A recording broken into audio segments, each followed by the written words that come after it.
Hello, welcome back to the YouTube channel. I am Nick from Australia. Tonight's video is going to be my top 10 NRL fullbacks of the 2020 NRL season. I know it's a very hard list to put together. I've been chopping and changing it for the last half an hour or so because you don't know what order you want to put it in, but I've come up with a top 10. I've got the order ready to go.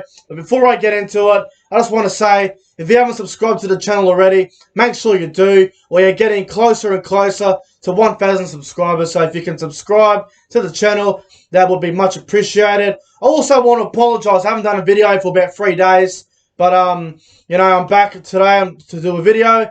Sometimes you just need to take a rest. And sometimes you just need to have a few days off and just breathe. So, it's good to be back into a couple of videos. So tonight, top 10 NRL fullbacks. Don't get upset with me too if your favourite player or you think someone is not in the correct order. So, top 10s, guys. Players chop and change top 10s here and there. Everyone's going to have their own opinion, but this is my personal opinion, and this is pretty much based off the 2020 NRL season and their form. So, don't get mad at me if your favourite player or someone is somewhere that you don't agree with. So anyway, let's get into it. So the top 10 NRL fullbacks of 2020, we're going to go from 10 up to number 1. And we're going to start off number 10. And we're going to go with Valentine Holmes, the North Queensland Cowboys fullback. He is the number 10 fullback in the 2020 NRL season. Now obviously there's 16 NRL fullbacks, and I think Valentine Holmes is number 10. He ain't anywhere near the top 5. He didn't have a fantastic season, but he makes the top 10 for mine. He probably edges out AJ Brimson for mine. AJ Brimson is a player that will definitely be in the top 10 probably next year, but as of right now, Brimson doesn't make the top 10. But I think Val Holmes, he started the year off fairly slow, which was expected. Didn't have the best year at the Cowboys. I thought he played all right at the back end of the year. Scored a couple tries. Had a fair few try assists. He was involved in a lot of the Cowboys' tries this year. Wasn't fantastic or anything, but for mine, he is the number 10 fullback of the 2020 NRL season.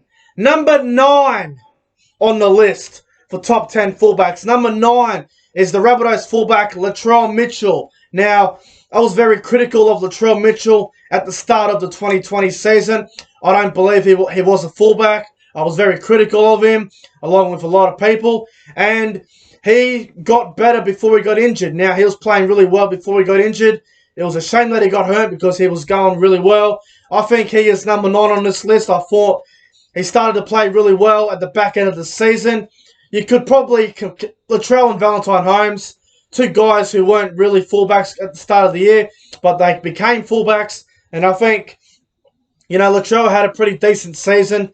But number 9 for mine, he had a couple of really good games. He also had a couple of really poor games as well. But I think number 9's is a fair number for Latrell. So he is number 9 on this list. Number 8 is the Dragons fullback, Matt Duffy. Now, even though the Dragons had a really poor season, I thought Matt Duffy was probably one of their highlights. I thought he was exceptional for the Dragons this year. He improved his game with his ball-playing skills. He got a lot better with his passing game. His speed was outstanding.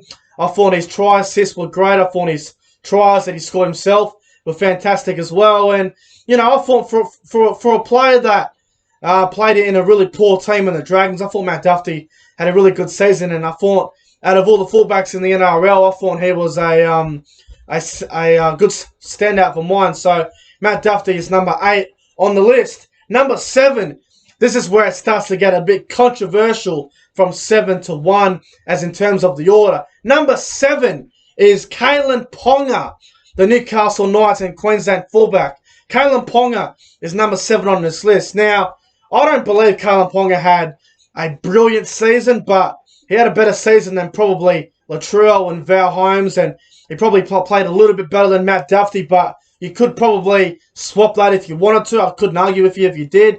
Now, Kalen Ponga for mine, his defense was probably his downfall this year. Defensively, he hasn't been that great at fullback.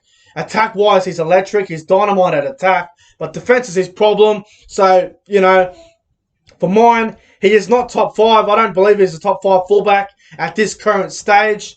I thought, you know, there was parts of this season where I thought he was outstanding and probably around 4th or 5th best. And then there was other parts of the season where I thought he was 7th or 8th best. But as the season went on, he had a few injuries. He had a few things go against him. He didn't really do a whole lot in the finals when Newcastle played Souths. But overall, I think Kalyn Ponga is number 7 on this list. And I think that's a fair spot for Kalyn Ponga. Number 6 is a bit of a surprise. Now, number 6 is a bloke that I did not rate at fullback at the start of the year whatsoever.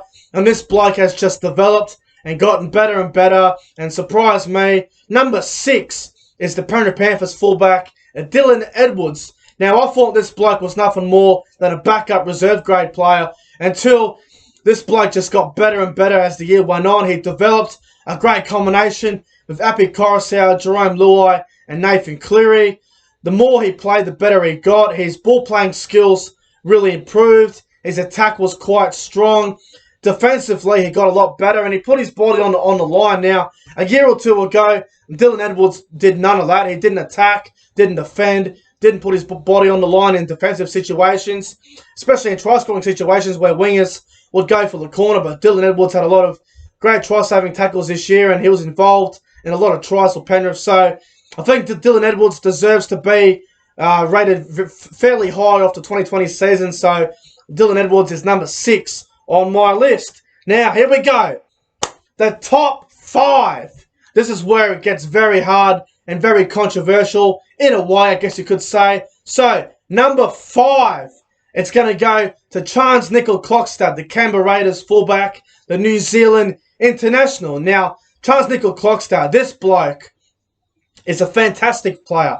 Now, I believe he was better in 2019, but I still thought he was very solid in 2020. He played fairly well. Now, I know a lot of people are going to say, oh, he had a quiet year, he did nothing. He did a lot. I think he averaged about 170 metres a game, which is fairly strong. You know, compare him. If you have a look at the Canberra side for a minute, right? When they're at full strength, you've got Josh Hodgson, who attracts a lot of media attention. Jack Whiten attracts a lot of media attention. George Williams attracts a lot of media attention. So Charnze Nicoll-Klokstad is probably underrated in the Canberra side compared to the other big-name players in the Canberra side. So, you know, overall, I thought he had a really underrated season. I thought he was solid. His run meters were terrific. He scored a lot of great tries this year. He set up a lot of great tries. And for mine, Charnze Nicoll-Klokstad is number 5 for 2020. And I think he deserves to be there. Number 4. Now, this is one. Now, from 4 to 1, or probably from... You can probably switch up 4 and 3 and 2 if you wanted to. Now, this is a pretty controversial one in a way. Number 4 is the Warriors fullback, Roger Tuivasa-Sheck, for a couple of reasons. Roger Tuivasa-Sheck pretty much carries the Warriors. He carried them all year. He is the captain of the Warriors. He pretty much carried them. I thought he had a pretty good season. I thought he was solid. Definitely a top 5 fullback. Where is up to you, but I believe he is number 4 compared to the other 3 that you probably can already tell. But look, overall, I thought RTS had a really good season. I thought he played well for the Warriors, especially considering the Warriors were stuck in Australia for pretty much the whole year. So, you know, RTS, I thought he had a really good season, good leader, played really well, I thought. Didn't have a lot of bad games, but I thought he played more good games than he did bad games. But overall, number 4 is Roger Tuivasa-Sheck. Now, here we go. Number 3. Now, this is very hard to pick. Now, you could probably switch up the top 3 here if you wanted to. But number 3 on my list for top 10 NRL fullbacks of 2020 is Ryan Papenhuyzen, the Melbourne Storm fullback. This bloke had one of the best seasons that he's probably ever going to have in his career. Now, I know Ryan Papenhuyzen's got a long career ahead of him, but I don't know if he will have a better year than what he had this year. He probably will, but he had a brilliant year. He played fullback for Melbourne Storm, won a premiership with the Melbourne Storm, was absolutely dynamite. His speed, his athleticism, his electric, his attack was outstanding. His defense was also very good. I thought he had a fantastic season. The bloke has improved and developed very, very quickly. He is one of the best fullbacks in the game. For mine, number 3. And he's only going to get better. He's still young too. He's under the age of 25. He's only going to get better. So, Ryan Papenhuyzen, a phenomenal 2020 NRL season. He is number 3 on my list. Number 2. Now, you could switch up these two in any order you would like. Number 2 for the top 10 NRL fullbacks of 2020 is the Roosters fullback, James Tedesco. I thought James Tedesco was absolutely magnificent this year. Now, I know a lot of people are going to say, oh, he had a bad year. Oh, he was shit. Oh, he did nothing. I completely disagree with when people say that. Now, people say Tedesco had a quiet year. People say Tedesco didn't do anything. Here's what James Tedesco did. He developed his game. He improved his game. He added more attributes to his game. He became more of a ball player. An extra 5'8", like a lot of fullbacks do. Now, James Tedesco, he improved his game. He added more attributes to his game. Defensively, I thought he was great. Attack was fantastic. He probably was a bit more predictable this year than he was in 2019. I think he was better in 2019 than 2020. But in 2020, I thought he was great. He carried the Roosters a lot of this year. I thought he was terrific, and he's number 2 on this list. And number 1, you already know who it is. I haven't even mentioned his name.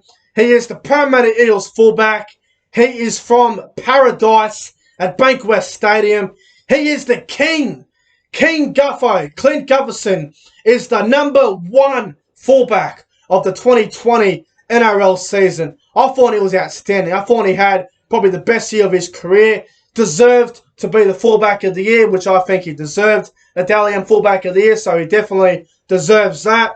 A little bit unlucky not to win the Dally M. I know he didn't receive any Dally M points in that final game against the West Tigers. Probably should have got at least 1 point, in my opinion, but a bit unlucky there. But look, overall, Clint Gutherson, he is the best fullback in the NRL, in my opinion. Now, look, you can compare it with Tedesco, Papenhuyzen, all you want. But look, like I said at the start of the video, 2020 form I'm going off, and Clint Gutherson deserves to be the number 1 fullback of 2020, and I believe he was the best fullback of the 2020 NRL season. And I just think his attack was fantastic. His defense was great. Great captain of Parramatta. A great leader.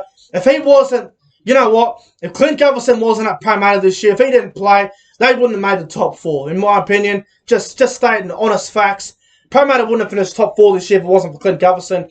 He carried them on his back. His run meters are exceptional. Defense was great. Attack was absolutely fantastic. And Clint Gutherson is the ultimate fullback. And I think he deserves to be the number 1 fullback of the 2020 NRL season. But you know what, guys? That is my top 10 NRL fullbacks of 2020. Let me know what you think in the comment section below. What's your top 10 or your top 5 fullbacks of 2020? Let me know in the comment section below. But anyway, guys, I'm getting out of here. If you enjoyed the video, make sure you guys go ahead and like, comment, and subscribe to the channel. What's it now? It's Sunday night, 7:45 PM, bloody December 6, 2020. It's fucking 38 degrees where I am. I'm sweating my ass off. I'm going to go have a nice cold Coke. Anyway, guys, I'm getting out of here. Make sure you subscribe to the channel. Thanks for watching, and I'll see you guys tomorrow for another video. See you guys then.